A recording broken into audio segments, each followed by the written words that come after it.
Hola, ¿qué tal? Mi nombre es Elizabeth Alvarado Cárdenas y junto con mis compañeras Ernestina Castro Medrano, Mónica Pérez Ramírez, María Guadalupe San Pedro Baena y Salma Grisel Velázquez Vilchis, vamos a hablar sobre distribuciones para el módulo 800 metodológico de la elección.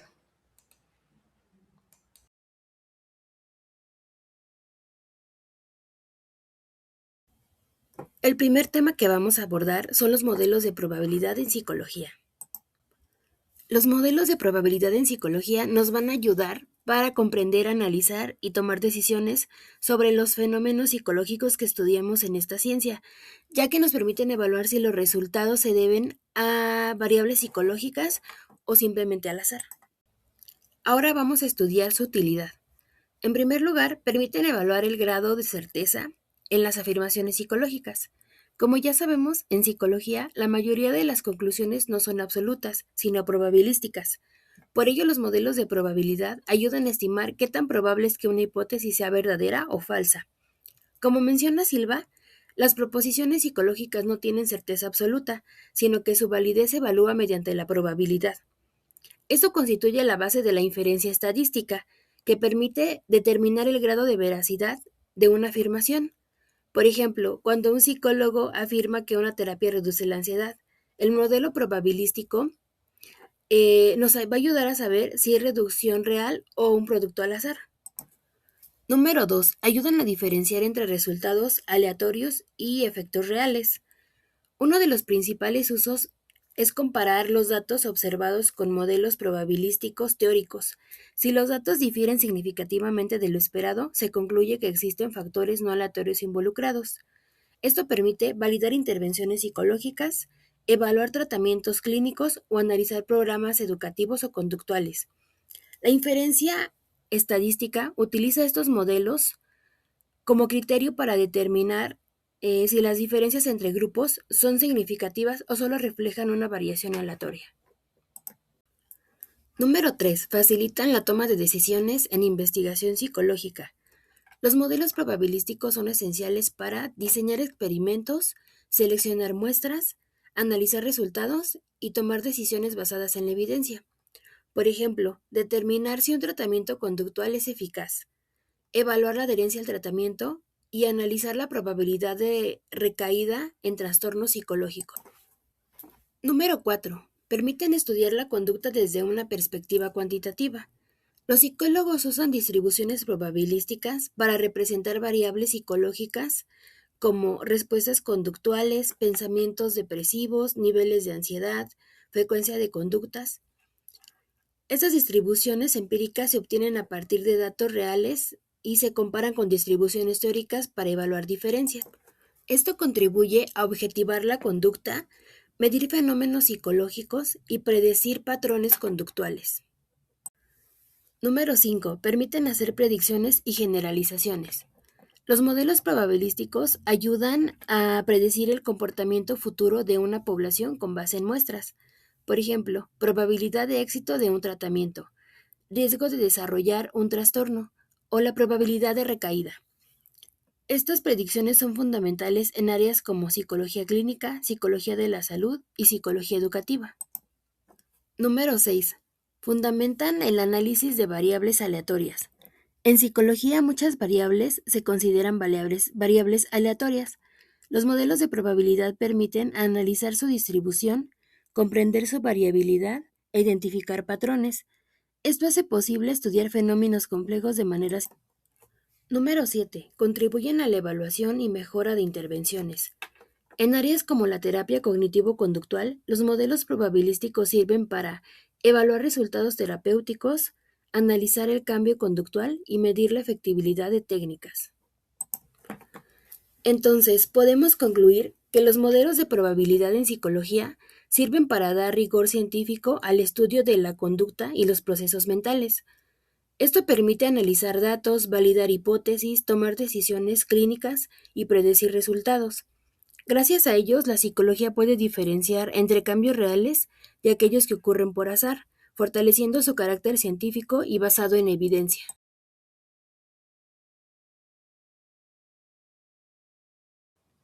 Hola, yo soy Ernestina Castro. Vamos a retomar rápidamente lo que nos acaba de explicar Salma sobre las distribuciones de probabilidad. Estos son modelos fundamentales. Nos indican los valores posibles de una variable y la probabilidad asociada a cada uno. Esto es crucial para analizar resultados en psicología. En este segundo tópico, les voy a explicar un poco dos modelos de probabilidad que son bien importantes en estadística aplicada a la psicología, la distribución binomial y la distribución normal, porque ambas nos permiten entender cómo interviene el azar en los fenómenos psicológicos y cómo podemos calcular probabilidades de manera formal.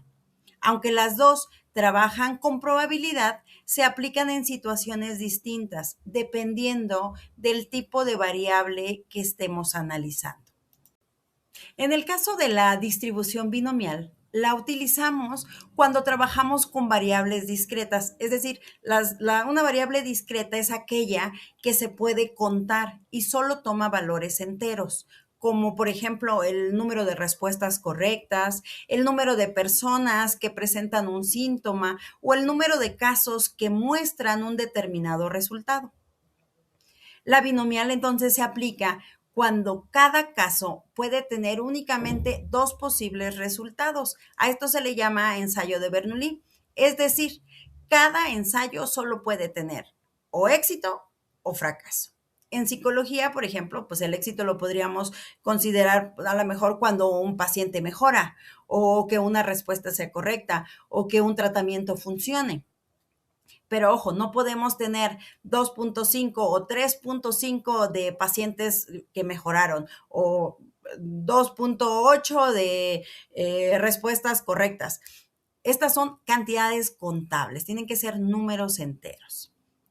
Hay condiciones para aplicar este tipo de distribución. Primero, el número de ensayos debe de ser fijo. Segundo, cada ensayo tiene solo dos resultados posibles. Tercero, la probabilidad de éxito es constante en todos los ensayos.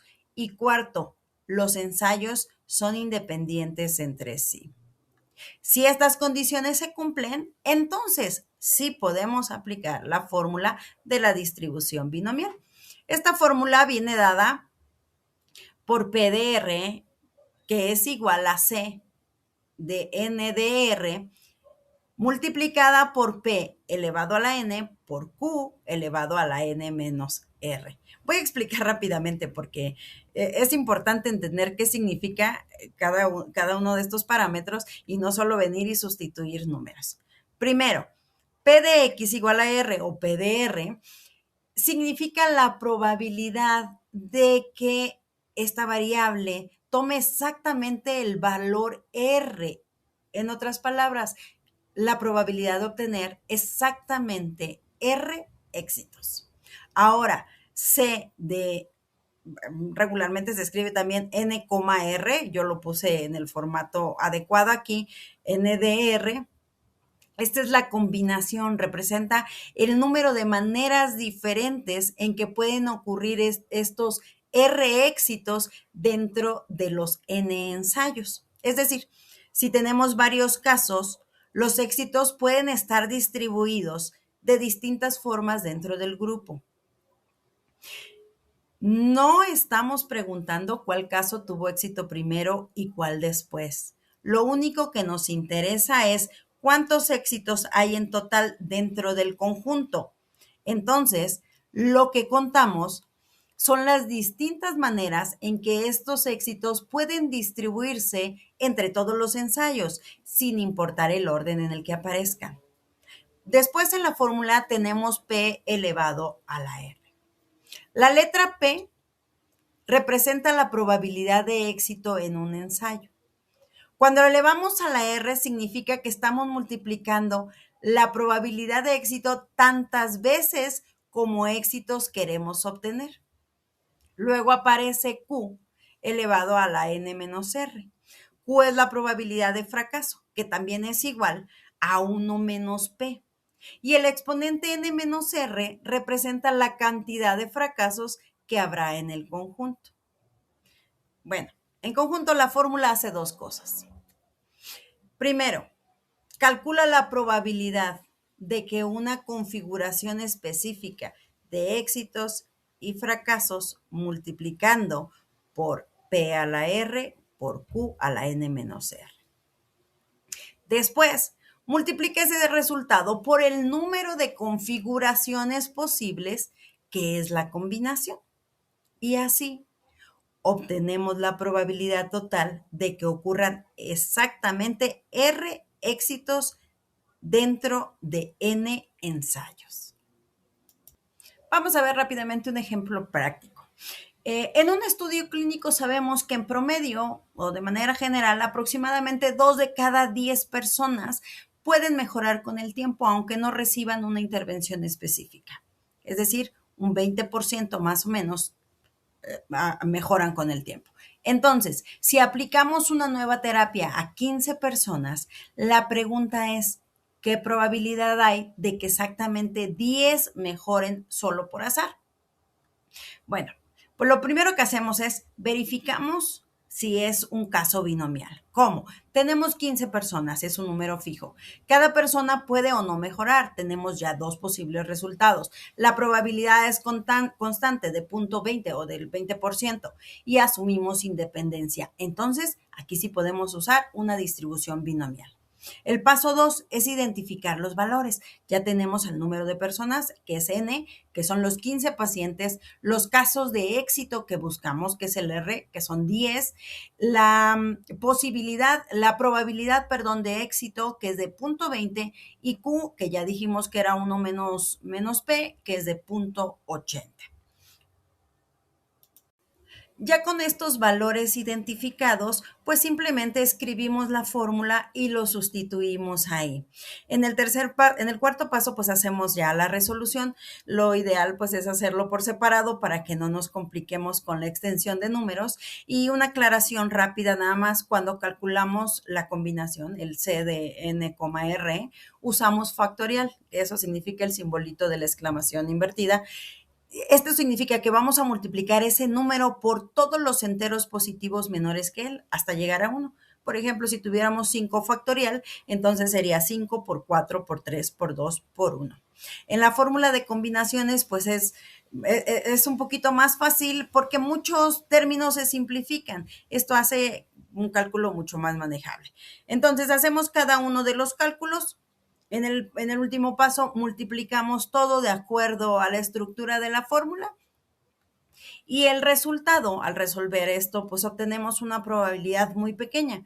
Esto significa que es muy poco probable que 10 personas mejoraran solo por azar. Y eso en investigación psicológica es importante porque sugiere que el tratamiento podría estar teniendo un efecto real. En este caso, la probabilidad de que exactamente 10 pacientes presenten una mejoría solo por azar es del 0.01%. Como vemos, es muy pequeña. Pues bien, hasta ahora solo hemos trabajado con conteos, es decir, con variables discretas. Pero en psicología muchas veces no contamos casos, sino que medimos magnitudes. Por ejemplo, medimos niveles de ansiedad, puntajes en pruebas, tiempos de reacción. Y ahí es donde entra justo la distribución normal.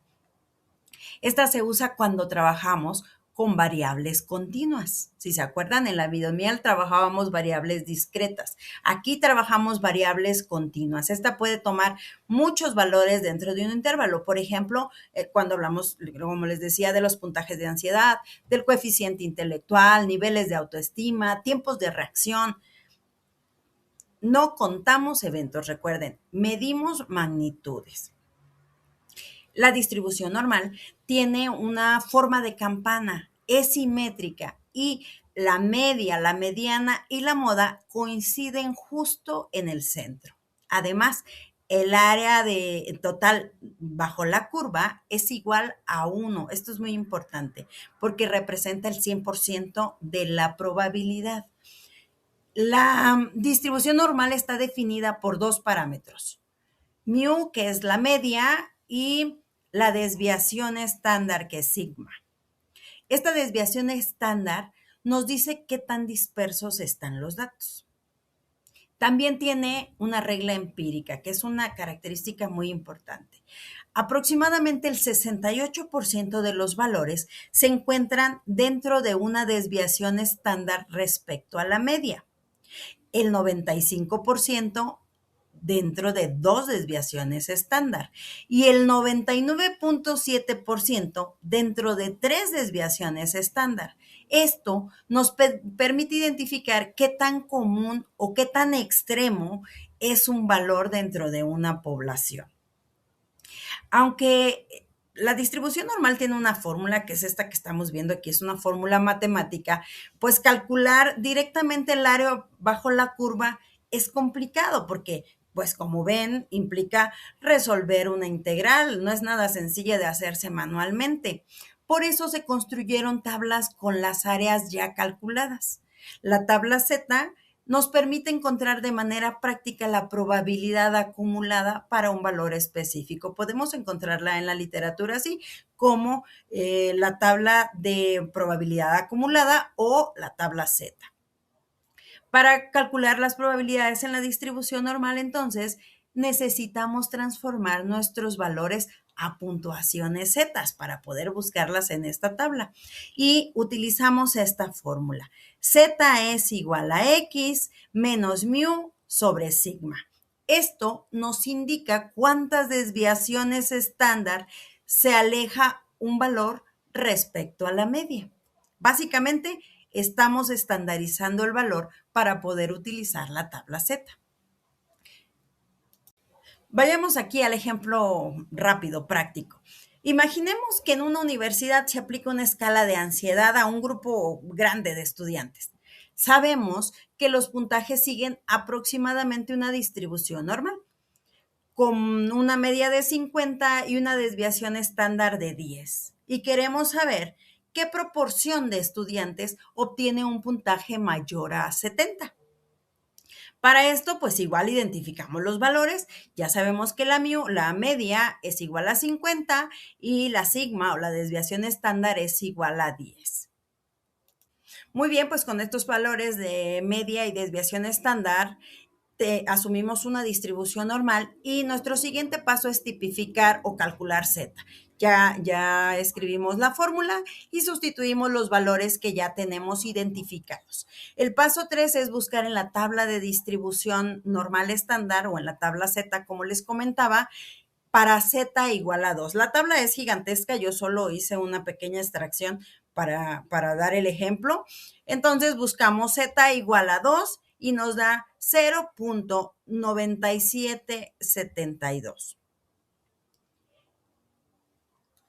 Este valor representa el área acumulada hacia la izquierda. El siguiente paso es calcular el área a la derecha. Aquí hay una nota importante. Es importante aclarar que la tabla Z representa la proporción de personas que obtienen un puntaje menor o igual a 70. Pero nuestra pregunta no es cuántas personas están por debajo de 70. Nuestra pregunta es cuántas personas están por encima de 70. Por eso necesitamos ahora calcular el área derecha. Y como el área total bajo la curva, si se recuerdan, es igual a 1, pues simplemente restamos 1 menos 0.9772 y esto nos da 0.0228. Este número representa la proporción de personas que obtienen un puntaje mayor a 70. En otras palabras, solo el 2.28% de la población tiene un nivel de ansiedad tan alto como 70 o más. Como veíamos en el ejemplo, nos permite identificar que un puntaje 70 no es común dentro de la población estudiantil, ya que se encuentra en la cola derecha de la distribución. Justamente por eso, este tipo de cálculos es muy útil en psicología. Nos ayuda a identificar valores atípicos o extremos. Pues bien, vayámonos a las diferencias clave ya como línea de conclusión de este tópico y intentando cerrar con un poquito de claridad este apartado, podemos decir que tanto la distribución binomial como la distribución normal son modelos de probabilidad, pero se aplican en contextos distintos. La diferencia principal está en el tipo de variable que analizamos. En el caso de la distribución binomial, se utiliza cuando trabajamos con variables discretas, es decir, cuando estamos contando eventos. Por ejemplo, cuántos casos presentan determinado resultado o cuántas respuestas son correctas. Aquí los resultados por ensayo están limitados, si se acuerdan, a éxito o fracaso. En cambio, la distribución normal se aplica cuando trabajamos con variables continuas, es decir, cuando medimos magnitudes como puntajes, niveles o tiempos. Aquí no contamos eventos, sino que analizamos cómo se distribuyen los datos alrededor de una media. También cambian los resultados que obtenemos. En la binomial calculamos la probabilidad exacta de obtener un número específico de éxitos dentro de un número fijo de ensayos. En la normal, en cambio, calculamos proporciones dentro de ciertos rangos y podemos identificar qué tan frecuente o qué tan extremo es un valor dentro de una población. En cuanto a las aplicaciones, pues la binomial se utiliza principalmente en estudios donde analizamos presencia o ausencia de eventos, mientras que la normal es fundamental en la interpretación de pruebas psicológicas y en la inferencia estadística. Estas distribuciones nos permiten comprender la variabilidad en los fenómenos psicológicos y distinguir cuándo un resultado puede explicarse por azar y cuándo podría tener un significado más relevante. Y bueno, pues entender estas distribuciones nos ayuda a elegir mejor cómo analizar nuestros datos y a interpretar los resultados con mayor claridad. Le cedo la palabra a mi compañera Eli para que nos presente el tópico 3. En este apartado les voy a hablar sobre la contrastación de hipótesis. De acuerdo a Mías y Tornimbeni, este proceso es una verificación o cotejo que nos permite tomar decisiones si es que no se cuenta con la información completa de un grupo poblacional o solo se está trabajando con una muestra de este grupo. Se pueden sacar conclusiones sobre la información que se está analizando de este grupo. También sirve para identificar si existe o no compatibilidad en los resultados muestrales con la idea inicial que se tenía sobre la población, es decir, la hipótesis. De acuerdo a Silva, consiste en formular una hipótesis en términos estadísticos, después se elige un modelo estadístico. Más adelante se procesan los datos en valores estandarizados y luego se comparan los resultados obtenidos con los valores teóricos. Existen dos tipos de hipótesis para contrastar. Una es la hipótesis nula, que se representa con H0, y otra es la hipótesis alternativa, que se representa con H1. La hipótesis nula lo que sostiene es que no existe una relación o diferencia, incluso algún efecto de una variable sobre otra. Esta es la hipótesis que se pone a pruebas y se escribe H0, punto y coma, mu1 igual a mu2. En el caso de la hipótesis alternativa, lo que nos indica es que sí hubo alguna relación, diferencia o efecto de una variable sobre otra y normalmente es la información que busca el investigador. Esta se representa con H1, punto y coma, mu1 diferencia mu2. Lo que se busca con el análisis es confirmar una hipótesis. Esto que significa que hay suficiente evidencia para rechazar la hipótesis nula, considerando que puede existir un margen de error que es aceptable. Si pusiéramos un ejemplo, se pueden estudiar el nivel de estrés en amas de casa. La hipótesis nula lo que diría es que las amas de casa no presentan niveles altos de estrés. Y por otro lado, la hipótesis alternativa lo que diría es que las amas de casa presentan niveles altos de estrés. Existen diferentes tipos de hipótesis alternativa. Para explicar mejor este tema, seguiremos con el ejemplo de los niveles de estrés en amas de casa. Aquí, lo primero que se debe considerar es que la referencia será que el nivel promedio de estrés en la población general es de 50 puntos. Entonces, si se aplica la primera hipótesis alternativa, que es no direccional o de dos colas, aquí la hipótesis nula lo que plantea es que el nivel de estrés de las amas de casa es igual a 50. Por lo tanto, la hipótesis alternativa indicaría que el nivel de estrés es diferente de 50, sin decir exactamente si es mayor o menor. Este tipo de hipótesis se usa cuando no existe suficiente información teórica o empírica para poder predecir la dirección de este cambio.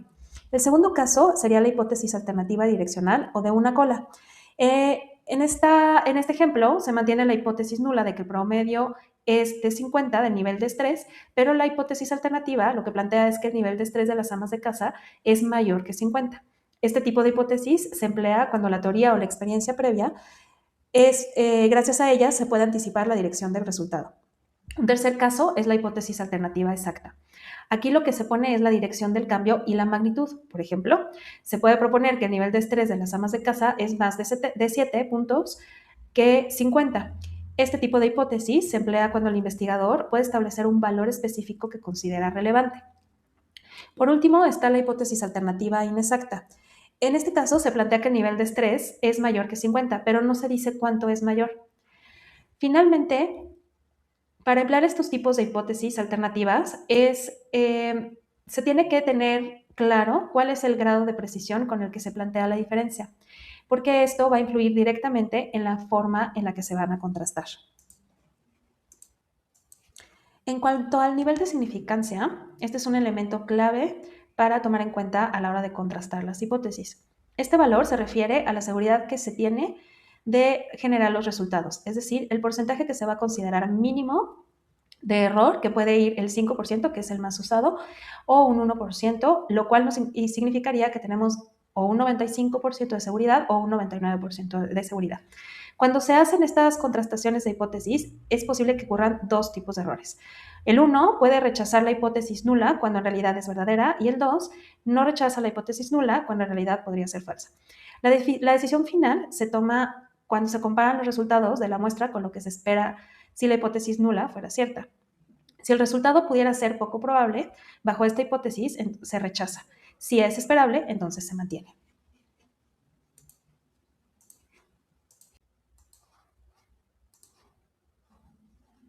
Para entender mejor este tema, sigamos con el ejemplo de los niveles de estrés en amas de casa.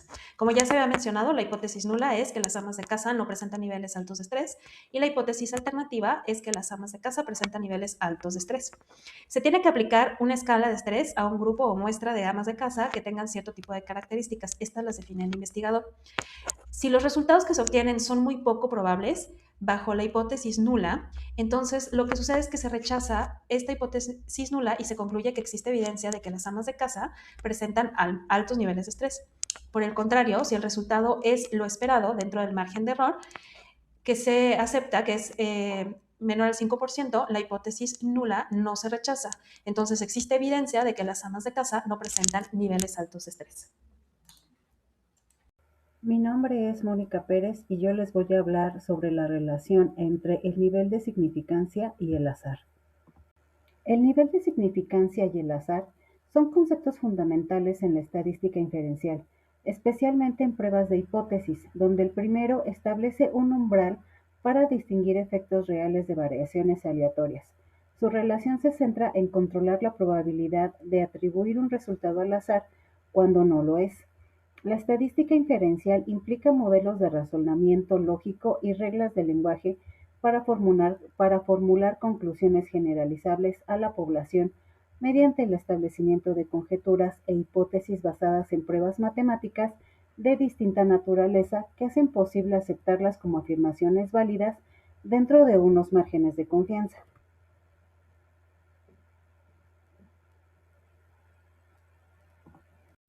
El nivel de significancia, comúnmente establecido en 0.05 o 5%, representa la probabilidad máxima aceptable de cometer un error tipo 1, es decir, rechazar la hipótesis nula cuando es verdadera. Este umbral se fija antes del análisis y determina si un valor P calculado justifica rechazar esta hipótesis, indicando que los resultados observados son improbables bajo el azar puro. En psicología, se usa tanto para validar hallazgos en estudios experimentales como efectos terapéuticos, o también se aplica para determinar si los resultados de un estudio, como efectos de terapias o correlaciones conductuales, superan el umbral del azar en pruebas de hipótesis. Existen dos tipos de hipótesis, la hipótesis nula y la hipótesis alternativa.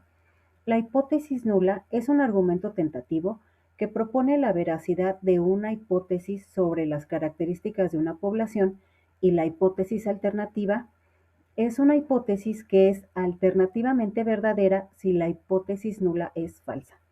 Las dos hipótesis se determinan según el método de prueba de hipótesis estadísticas utilizado, y con base en los datos muestrales recopilados por el investigador se determina si se rechaza o no la hipótesis nula. A todo esto se le denomina prueba de significancia de la hipótesis nula. Continuando con los elementos que conforman el nivel de significancia, ahora vamos a hablar sobre los errores. Los errores tipo 1 y tipo 2 son equivocaciones posibles en las pruebas de hipótesis estadísticas, diferenciándose en su naturaleza y consecuencias. Su comprensión es clave en psicología para interpretar resultados de estudios experimentales de manera precisa.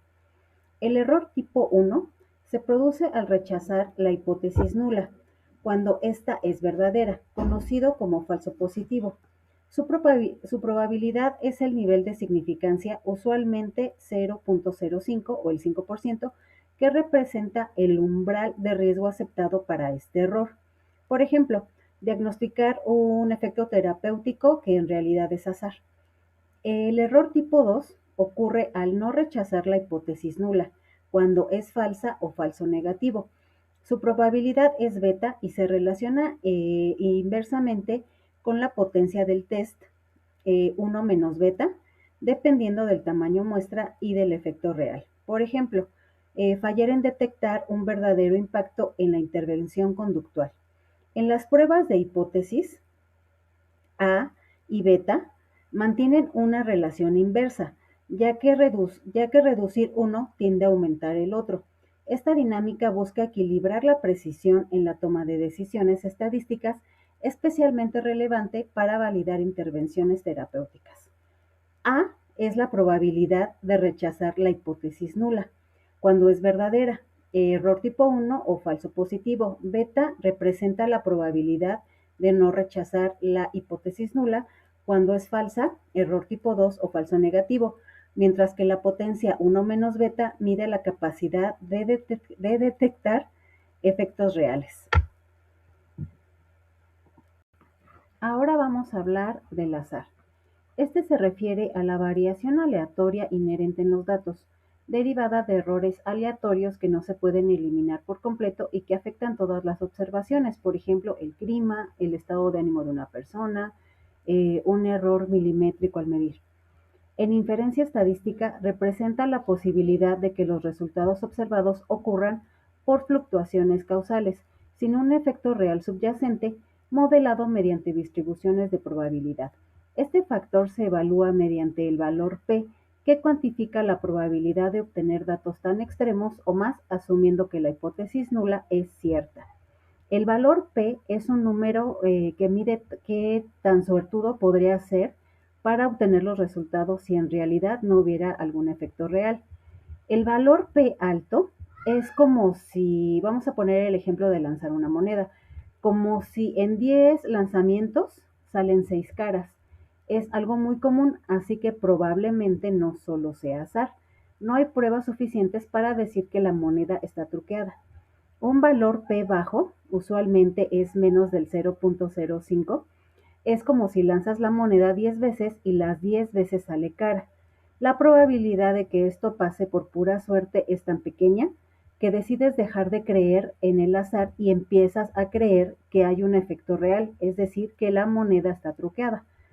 La hipótesis nula, como ya lo habíamos visto, en la estadística siempre parte de una postura escéptica. La hipótesis nula sería como decir, este medicamento no funciona o esta moneda es normal. Es el punto de partida que vamos a intentar desafiar. Para concluir, la relación clave es que el nivel de significancia define el límite para decidir si el azar explica los resultados. Por ejemplo, si P es menor o igual a A, se rechaza la hipótesis nula. concluyendo que el azar es improbable como causa. Un A más bajo, por ejemplo un 0.01, reduce el riesgo de confundir el azar con el efecto real, pero aumenta el riesgo del error tipo 2, no detectar un efecto verdadero.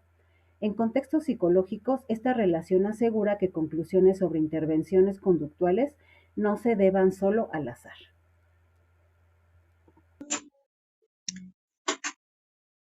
Mi nombre es María Guadalupe San Pedro y en este video voy a hablarles el tema 5 acerca de las variables aleatorias discretas y las variables aleatorias continuas y su aplicación en la psicología. Las variables aleatorias son utilizadas en la psicología para asignar un valor cuantificable o numérico a los posibles resultados de la observación de un fenómeno psicológico. Nos permiten medir la conducta y también nos permiten analizar la conducta.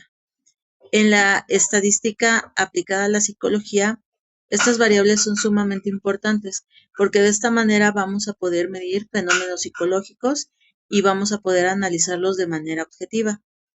Estas variables se pueden clasificar en variables discretas y variables continuas.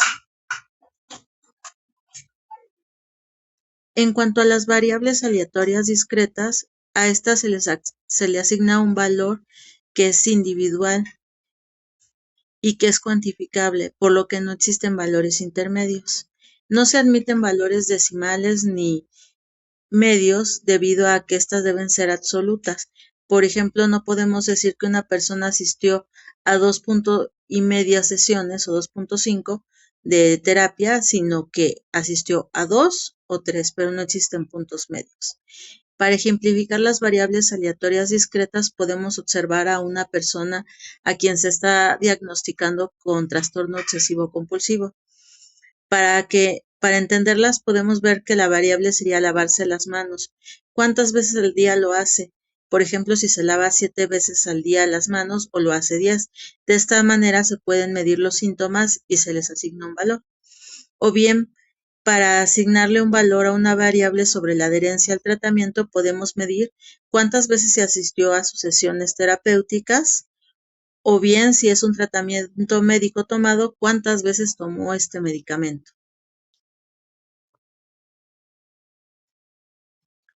En cuanto a las variables continuas, estas pueden asignarse cualquier valor dentro de un rango específico que estemos utilizando y debe ser un valor entre 2 puntos o 2 números enteros. Se utilizan valores decimales y valores fraccionados y también estamos utilizando valores reales o números reales en este tipo de variables. Y sigue una distribución normal lo que quiere decir que es una distribución en curva de campana. Se analiza mejor esta distribución porque los datos suelen concentrarse cerca del promedio.